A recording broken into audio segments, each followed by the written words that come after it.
Halo anak-anak, selamat datang di kelas Agama Buddha. Namo Buddhaya. Hari ini kita akan belajar tentang perkembangan agama Buddha di Barat dan beberapa negara lainnya. Marilah kita belajar dengan semangat dan tekun, membuka pikiran kita dan hati kita untuk memahami tentang perkembangan agama Buddha di Barat dan beberapa negara lainnya. Mari kita mulai pembelajaran ini bersama saya, Bapak Roh Aksiadi. Namo Buddhaya.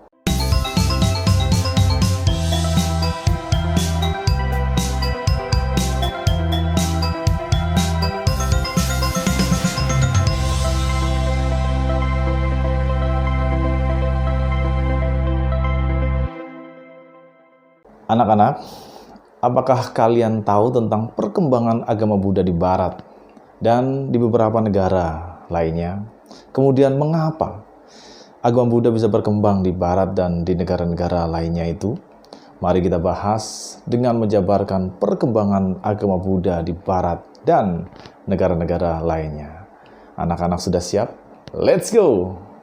Baik anak-anak, ternyata perkembangan agama Buddha di Barat dan di beberapa negara lainnya itu penting untuk dipelajari agar wawasan kita semakin luas tentang perkembangan agama Buddha di Barat dan di negara-negara lainnya itu. Untuk yang pertama, kita akan mempelajari tentang perkembangan agama Buddha di Barat pada umumnya. Agama Buddha telah berkembang dan mengalami perkembangan yang menarik di Barat saat abad ke-19. Proses ini sebagian besar dipengaruhi oleh globalisasi, pertukaran budaya, dan ketertarikan banyak orang Barat terhadap agama dan filsafat dari berbagai belahan dunia. Nah, berikut beberapa aspek perkembangan agama Buddha di Barat. Yang pertama adalah penyebaran dan penerimaan. Di abad ke-19, agama Buddha mulai menarik minat orang Barat melalui penyebaran teks-teks Buddha dan pertukaran budaya dengan Timur. Beberapa tokoh terkenal seperti Sir Edwin Arnold dan Paul Carus membantu mengenalkan ajaran Buddha di Barat melalui terjemahan karya-karya klasik seperti The Light of Asia dan The Gospel of Buddha. Penyebaran ini membantu membangun kesadaran tentang ajaran Buddha di masyarakat Barat. Kemudian yang kedua adalah pemahaman filsafat dan meditasi. Selama abad ke-20, banyak orang Barat tertarik pada aspek filsafat dan meditasi dalam agama Buddha. Mereka memandang ajaran-ajaran ini sebagai cara untuk mencari makna hidup, menenangkan pikiran, kemudian mencapai kedamaian batin.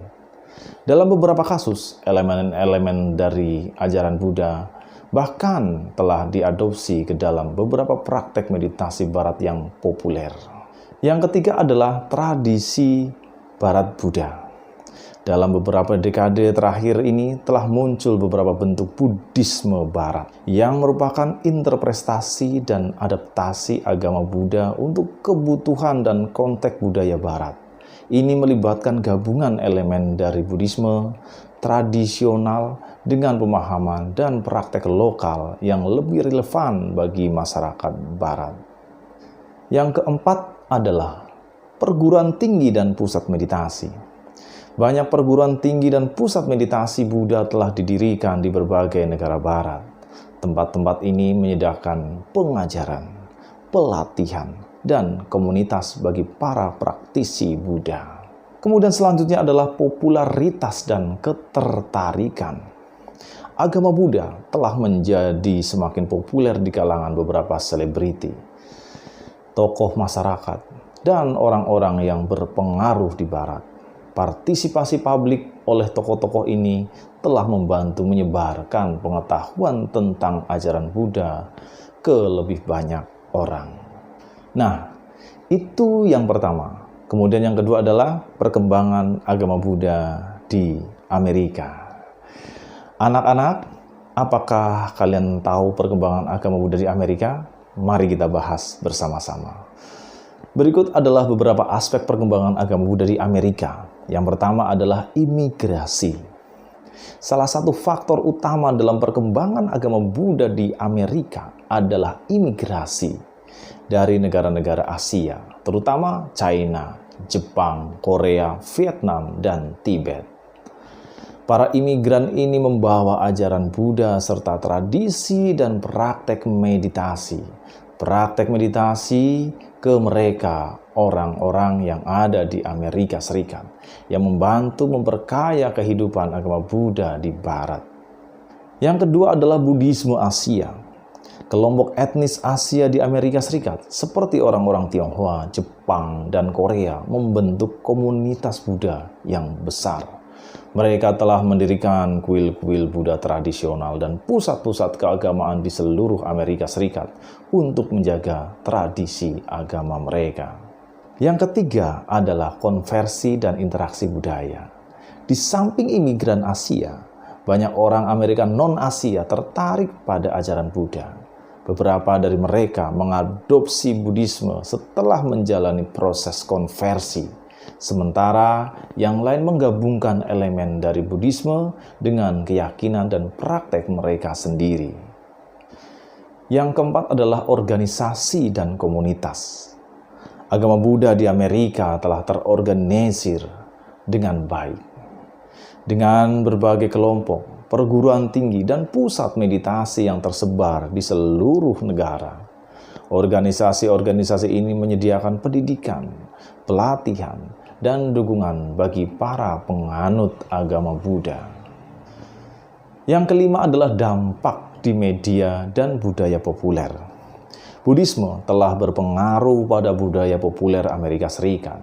Buku-buku tentang Buddhisme, film, acara televisi, dan musik telah menyebarkan pemahaman tentang agama ini ke berbagai kalangan.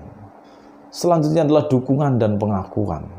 Dalam beberapa dekade terakhir, Buddhisme telah mendapatkan pengakuan dan dukungan yang lebih besar dari pemerintah Amerika Serikat dan masyarakat umum. Misalnya, beberapa universitas dan perguruan tinggi menyelenggarakan program akademik tentang studi Buddhisme.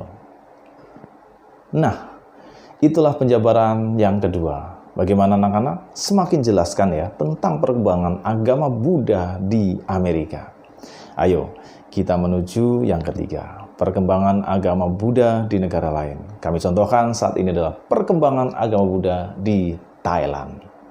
Berikut adalah beberapa aspek utama perkembangan agama Buddha di Thailand. Yang pertama adalah sejarah awal. Agama Buddha tiba di wilayah yang sekarang menjadi Thailand pada sekitar abad ketiga sebelum Masehi, melalui perdagangan dengan India dan melalui hubungan budaya dengan kerajaan Sriwijaya di Sumatera. Pada abad ke-5 Masehi, Buddhisme Theravada menjadi bentuk dominan dari agama Buddha di wilayah tersebut. Kemudian yang kedua adalah penguasa sebagai pelindung Buddhisme. Selama sejarah Thailand, para raja dan penguasa telah berperan sebagai pelindung Buddhisme dan seringkali membangun kuil-kuil dan monumen Buddha sebagai bentuk dukungan dan keagungan agama. Anak-anak, bagaimana pelajaran hari ini? Apakah kalian sudah bertambah pengalaman tentang perkembangan agama Buddha di Barat dan di beberapa negara lainnya? Jika belum, silahkan baca kembali dan tonton ulang videonya. Setelah itu, kerjakan aktivitas latihan dan penilaian.